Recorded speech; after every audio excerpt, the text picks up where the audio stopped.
bu leen fàtte abonné ci seen chaîne activer cloche bi pour bañ a rater beneen xibaar bi ci topp. Idrissa Seck poste président d'une institution musu ko intéressé gars yi bu ñuy fàttaliku kase Idrissa Seck bu bëggoon dugg ci gouvernement ba Macky Sall faloo lay dugg ci gouvernement te boobu day doon premier ministre mais il a préféré jël ñi nga xamante ni c'était ses acolytes mu dugal leen ci gouvernement bi donc nga defee ni kooku tey jii ay institutions yoo xamante ni amul benn crédibilité lay jël di ko pour ñu kiiwee ko pour ñu récompenser ko bu loolu Amérique c'est parce qu'il y a quelque chose derrière comme noo ko waxee sànq ci télé bi man dama gëm ni président Macky Sall nekkatul ci logique du 3e mandat pour nga mën a dem il faut nga préparer sa sortie il faut nga préparer sa succession Ousmane Sonko bu faloo ci dëkk bi Macky Sall leer na ko ni il aura des problèmes sa famille aussi dinañ am ay problèmes njabootam dinañ am ay problèmes donc pour mën a génn ci guuta Ousmane Sonko boobu wala ci li nga xamante ne mooy lu leen nar a tënk ëllëg mii Ousmane Sonko parce que moo leen posé autant de problèmes mais dañu doon deal ak seen benn profil boo xamante ne buñ ko amee dañuy jàpp ni kii war na mën a doon président sinon comment comprendre ki nga xamante ne mooy Idrissa Seck mu fi bañ doon premier ministre ba Abdoulaye Wade proposé na ko plusieurs reprises mu bañ dem di nangu di jiite au conseil conseil économique social environnemental comment comprendre ça Idrissa Seck nekkul fii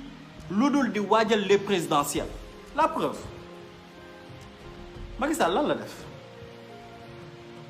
lan la Macky Sall def dafa jël ñi nga xamante ni ñoo gën a doon ay rebelle ci APR mu écarté leen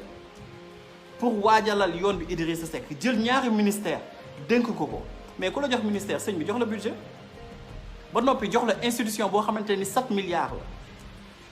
bu ma déggee président Idrissa Seck ndeysaan très cocasse dinaan way Covid bi xamal la nag lan di expliquer moo tax kii mais attends bu nekkee président Idrissa Seck li nga wax dëgg la ci yow bu nekkee li muy wax noonu Covid bi dëgg la ci moom du prétexte mais lan moo ko tere woon bañ ko proposé mu doon président d'une institution bi di fàttali ni ci programme Idrissa Seck c'est écrit noir sur blanc que ni moom dafa jàppee que c'est inutile et c'est budgétivore que bu faloo da ko fiy jëlee waa léegi gars yi ñu waxtaan li baaxul boo faloo jëlee ko fi est-ce que buñ la ko joxee di nga ko jot surtout koo xamante ni dafa ni il est conscient des problèmes et des difficultés des Sénégalais yëg na naqaru Sénégalais yëg na mettitu Sénégalais yëg na difficulté Sénégalais yi kon kooku nga defee ni posture am lan la waroon nekk tey jii bu ñu ko woowee ni ko président de dam la proposé benn mbir boo xamante dam la ko bëgg dénk pour ñu mën a liggéey askan bi loo koy wax doone monsieur le président de la République merci beaucoup vraiment yow sa gentillesse beeg sa lii yëpp mais sérieusement 7 milliards yii nii bu ñu ko jëloon dugal ko ci gafa askan bi xale yi dootuñu dugg ci géej gi bu ñu jëloon 7 milliards yi nga xamante ni moo nekk ci budget fonctionnement conseil économique social environnemental bu ñu jëlee 7 milliards yooyu noonu def ko ci li nga xamante ni mooy doxal réew mi Sénégal dina avancer parce que 7 milliards sëñ bi du 700 000 francs mais pourquoi mu accepter dem di jiite institution boo xamante ni moom ci boppam nee na dafa budgétivore dafa inutile pourquoi mu accepter ñuy jël ñaari ministre ci biir réew mi di ko récompenser ñi nga xamante ni tey jii ñoom ñooy waa réew mi pourquoi mu accepter après il nous parle de Covid et pourtant bien que sax mënoon na accepter bu ko neexee mu accepter mais nee ni comme Covid bi dafa taxaw dinañu renoncer suñuy salaire dinañu renoncer suñuy privilège est-ce que dégg ngeen loolu doon ko mës a dégg parce que en réalité ci réewum pàccoo nañu ne bu ma faloo lii boo faloo lee bu ma faloo lii boo faloo lee loolu kese moo nekk ci dëkk bi donc moo tax ma gëm ni président Macky Sall dafay préparer succession wam te gisul kenn ku ko mën a remplacer ci biir APR ci seen ambition démesurée yooyu may faral di wax xam nga bu ma déggee ñu ni par exemple kii lu mu tudd Mimi Touré wala Amadou Ba wala Boun Abdallah Dionne dañu am ay ambition moo tax Macky Sall liquidé leen mais ñooñu ban ambition nañu mën a am très sincèrement ñooñu ban ambition nañu mën a am ci Sénégal bi c'est-à-dire Sénégal moom da ngay xëy suba rek ñu def la benn leader charismatique boo xamante ne bu demee élection day gagné. donc président Macky Sall ñooñu dañ ko mën a indil problème ba mu leen di liquider il faut que les gens cessent ñooñu Macky Sall la tax ñu doon li ñu doon te ñooñu buñ jëlee ki nga xamante ne mooy Mimi Touré lan nañ ko defoon tête de liste Benno Bokk Yaakaar mais elle a été battue ba mu jógee Grand Yoff c'est le déménagé dem fële ca Kaolack Amadou Ba malgré milliards yu mu doon jël di ko def ci biir Parcelles mais mënut la woon gagner Parcelles il a fallu beneen waa ji nekk Parcelles xaw ma lu c'est ça le problème en fait c'est-à-dire dañu dul comprendre ban danger nañu mën a représenter ci Macky Sall mënuñu représenter benn danger ci président Macky Sall amul ñu te aussi xam nga dañ ma ni way Macky Sall day kii après Idriss Seck du kii man leen Idriss Seck Macky Sall mënu koo contraindre amul benn moyen bu Macky Sall am pour contraindre Idi pour mu bañ a doon candidat waaye yow koo xamante ne mënu la contraindre pour nga bañ a doon candidat mu jël ay milliards di la jox.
alors connexion mooy daw de connexion mooy déconné quoi day yéeg saa di dem di dellu si doo comprendre sax mais bon alors li ma doon wax mooy tey jii bu ñu jëlee par exemple ki nga xamante ne mooy Macky Sall nañ ko nangul que ni du cuune ci politique cuunewul ci politique te xalaatul di doxalee leneen lu dul politique moom addunaam yëpp da koy politique bañ na ba sax dafa jàng ci Abdoulaye Wade tey jii Macky Sall ñu bëri ñu muy jëli ji si opposition bi ci ay dëj la leen di jëli ji loolu da ko jàng bu baax a baax ci président Abdoulaye Wade donc mën nañ ko nangul côté boobu que jàng na te mokkal na nan lay politiquer bon dinañ ma wax que ni amul éthique amul kii mais sëñ bi dafa am yoo xamante ni il faut ñu jéem a comprendre lan moo nekk ci seeni ginnaaw lu ne seen ginnaaw tey jii lu ne ci ginnaaw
seen deal yi mooy seen scandale yi ñu fi jot a def gars yi bu leen fàtte ni am na tey jii ñoo xamante ni ñi ngi ci biir Sénégal bii ñi ngi leen di tuumaal que dañu jël alalu askan bi di ko fowee di ko pasax pasare bu leen fàtte loolu. ñooñu tey ala kulli an dañu nar a rendre compte bu ki nga xamante ni mooy Ousmane Sonko faloo par exemple c'est un exemple. Donc ñoom lan mooy seeni pexe mais fexe ba protéger seen arrière pour mën a wut seen sortie jàll dem seen yoon. léegi est-ce que nit ñi war nañ toog fii tey jii di xalaat que ni way Macky Sall amatul ay kii wak amatul ay lii wak amatul ay laa. Il faut que ñu arrêter et puis gis nga lu ci gën a doy waar mais gars yi dañuy politique te foowuñu xaw ma nag yéen a ngi rappelé wu je crois bu dul mercredi di jeudi dañu xëy suba génne li nga xamante ne mooy rapport Cour des comptes 2016 ba mu jub ak 2017 loolu c'est pourquoi loolu pour lan la pour ñi nga xamante ni dañ leen fi nar a wàcce ñu nar a am ay yenn commentaires yu ñu nar a def ñu teel leen freiné ni leen hey sëñ bi lii rapport la boo leen fii dof-doflu muy dal seeni kaw ci kaso bi ngeen di mujj. Donc moom xam na carrément lan la nekk di def mi ngi ci yoonam mi ngi politique am mais ñun kay askan bi ñu ñoo xamul fu ñu jëm parce que sànq moom laa doon wax bu ñu politiciens yebee parce que ñu ñoo andi falan te malheureusement il suffit que nga jóge ci pouvoir bi dem ci ku jëgg rek ñu ne wop saa yi nit ku baax la nit ku kii la nit ku lii la il est digne principe yi lay défendre xaw ma lan ak lan mais comment tu peux rester dans un gouvernement pendant des années di cautionner l'injustice di def la neex nga xëy suba soppeeku ñu ne non on parle plus de son passé. Donc bu nekkoon tey jii dafa am ay changements yu ñu bëggoon apporter nga defee ni kii Cheikh Oumar Anne dina des éducation nga defee ni Talla dina des éducation et puis pour gën a conforter idée bi may wax kan moo nekk ministère de l'intérieur. Non gars yi daal ay jàmbaar nañu quoi ñu jël ki nga xamante ni moo nekkoon substitut au procureur auprès de la CREI maanaam ku tëj Karim Wade ñu jël ko tabb ko def ko ministre de l'intérieur non seulement moo tëj Karim Wade mais après dañ ko nommé woon def ko agent judiciaire de l'État boobu noonu moom moo nekkoon di topp Ababacar Khalifa Sall bu tëj ko ci kaso bi. Alors ngeen defee ni ku tëj Karim Wade tëj Khalifa Sall kooku dina nangu Khalifa Sall ak Karim Wade doon candidat en 2024 duñu mës a doon candidat tant que Macky Sall est au pouvoir. Khalifa Sall du doon candidat Karim Wade du doon candidat parce que ñi ngi doon waxu amnistie xam nga ni Macky Sall mii nekkul sax ci yoonu amnistier Karim Wade ak Khalifa Sall. Alors donc comme amnistier wul Karim Wade ak Khalifa Sall lan la nar a def mooy fexe ba li nga xamante ni da cee nekk mooy wut yoon porte de sortie yoon bi nga xamante ni fa lay jaar te yoon boobu kan la moo koy jox. Mais kii Sénégal ñëpp xam nañ ni booy wut koy dealer kay ci dealer ngay dem mais l'éternel dealer au Sénégal c'est Idrissa Seck dañ ma baal ci kàddu gi am naa fa ay xarit yu du jeex ci au sein de Rewmi mais tey boo bëggee très sincèrement dil da ngay dem ci koo xamante ni dilkat la koo xamante ni présidence wala doon président dafa nekk benn obsession ci moom. Idrissa Seck doon président de la République dafa doon obsession ci moom ba mu tuddee boppam réew mi bu ñu nuwee Abdoulaye Wade njiitum réew mi ñu ne Idrissa Seck njiitum réew mi donc kooku boo ko ñëwee li mu gën a bëgg nga fekk ko ci ni ko lan nga bëgg doon président de la République bàyyi ma jël jébbal la ko lan lay def loolu accepté dafay accepté parce que loolu kese lay rêvé man je crois que donc bu ñu xalaatee beneen affaire ay affaire de way Macky dafay préparer deuxième mandat xam troisième mandat am affaire yooyu man Macky ban troisième mandat lay préparer yow déjà milliards yi nga xamante ni ñu ngi la koy jiiñ di ko jiiñ say famille di ko jiiñ say mbokk ak ay preuves tangibles yooyu lijjanteeguñ ko nga ñëw ni non non non non da ngay tegu fële da ngay ñëw def nii non il faut que les gens arrêtent. Antoine Félix Diome lu ko fi tax a toog mooy fexe ba Khalifa Sall Karim Wade duñ doon candidat te ñoom ñaar ñooñu bu ñu nekkul candidat sëñ bi Idrissa Seck lay doon en face de Ousmane Sonko. te bu ñu fàttee am na yeneen mbir yoo xamante ni ñi ngi ci suuf te xam ngeen ko xam nañ ko donc il faut que les gens sachent que ni gars yi dañuy nekk di politique di fowe askan bi te lii Macky Sall wane day wane carrément que ni li nga xamante ni mooy suñu yitte moom du yitteem parce que tey ku mel ni ministre bi nga xamante ni mooy nekkoon de l'emploi et de la formation après ñu mujj ko séparer def ko ñaar ba mu génnee bërki démb di wax ay waxu Sénégal am problème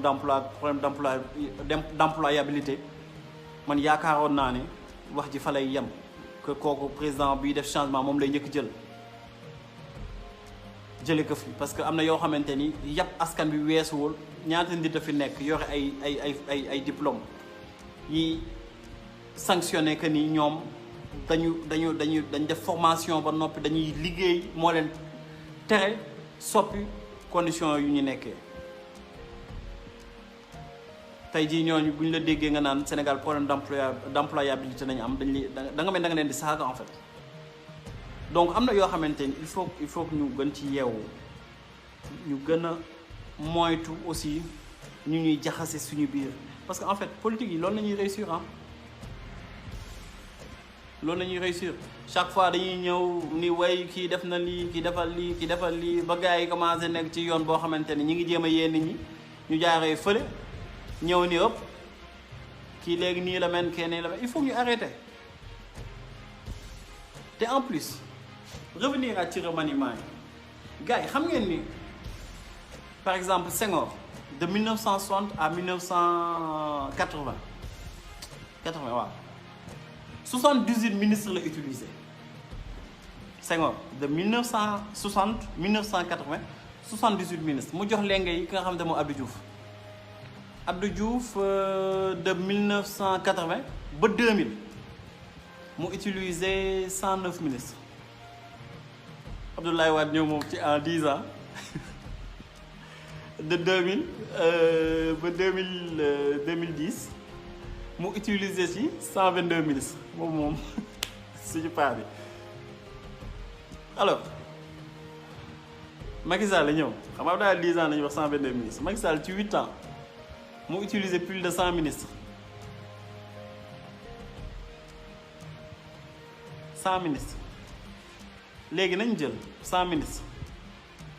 ku nekk ministre bu nekk bu ñu coté woon rek minimum 5 millions xam nga ministre yu coté nañu plus de 5 millions ndax am na ministre yoo xamante ni nañ fi toog 5 ba 6 ans ministre bu nekk bu ñu coté 5 millions ñaata la ci 100 ministres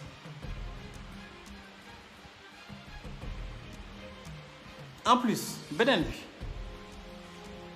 est-ce que xam ngeen ni je crois que xam nañ ko dama koy fàttali benn ministre bu dem ku koy remplacer dina toog 6 mois di percevoir même salaire am donc foofu ana changement maanaam yow dañu la fiy jële la fi ñu toog 6 mois di continuer di la fay sa même salaire te am na ñoo xamante ni sax seen voiture de fonction duñ ko delloo seen villa de fonction logement de fonction duñ ko delloo loolu ay rapport a ko bind ci 8 ans nga def ci 10 remaniements te remaniements yi amul benn bu ci suivre aspiration wala problème mu sénégalais yi toog ñi am problème mu emploi ñi am problème formation ñi am problème mu faju ñi am problème mu lekk ba suur tey jii na ma yàlla baal tey la yarwaankat yi gën a bëri et pourtant tey nañuy jël ay milliards di ko pasaree maa ngi dégg dem sàng benn DG daan Sénégal dafa bëri ay pauvres bu ñu añee du ñu reer donc effectivement dina bëri ay pauvres réew boo xamante ni ce président il se paye le luxe de conduire benn oto boo xamante ni 1 milliard lay jar mais foo jaar bëri ay pauvres 1 milliard de francs CFA sëñ bi xam nga ni loolu nga koy dawal benn bi tax nga jëndaat beneen ça pose problème donc Sénégal problème moom nekkutul problème de richesse mais de redistribution la alal bi dañ koy jël di ko pasaree di ko yóbbu fii di ko yóbbu feneen alors que fi nga xamante ni fa la waroon demu fa. bu ñu jëlee tamit ku mel ni Oumar Sarr di ko nuyu au passage Oumar Sarr mi nga xamante ni tey ñëpp reconnaître nañu moo nekkoon agent infiltré wu Macky Sall ci biir PDS moo nekkoon coordonnateur PDS Oumar Sarr la nañ ko dénk des mines donc gars yi ñoom dañuy pàccoo idi bu ñu préparé succession ba noppi milliards yi nga xamante ne dañu war a ñëw ci pétrole bi milliards yooyu nañuy jël jox ko Oumar Sarr bu ko récupéré ñoom milliards yooyu moom la ñuy jël fawee maanaam ñoom lu ñu bëgg 2024 bu ñu fiy jógee Sénégal doo fi fekk 0 franc dina fekk ñu jël contrat yëpp signé ko dañuy jël contrat yëpp signé ko def lu leen neex ci pétrole beeg ci gaz beeg ci leneen ak leneen ci ñu ressources yëpp tey jii la moo tax immigration clandestine bi di am ñun la ay nappkat dafa ñàkk liggéey nappkat kay bokkul ci chômeur ndax am na profession mais nappkat boobu bu demee ba di génn di dugg ci gaal gi di dem koo xamante ne dafa doon dem ba Espagne di dellu si mais bu demee ba buntu Espagne fee lu ci des dem yoonam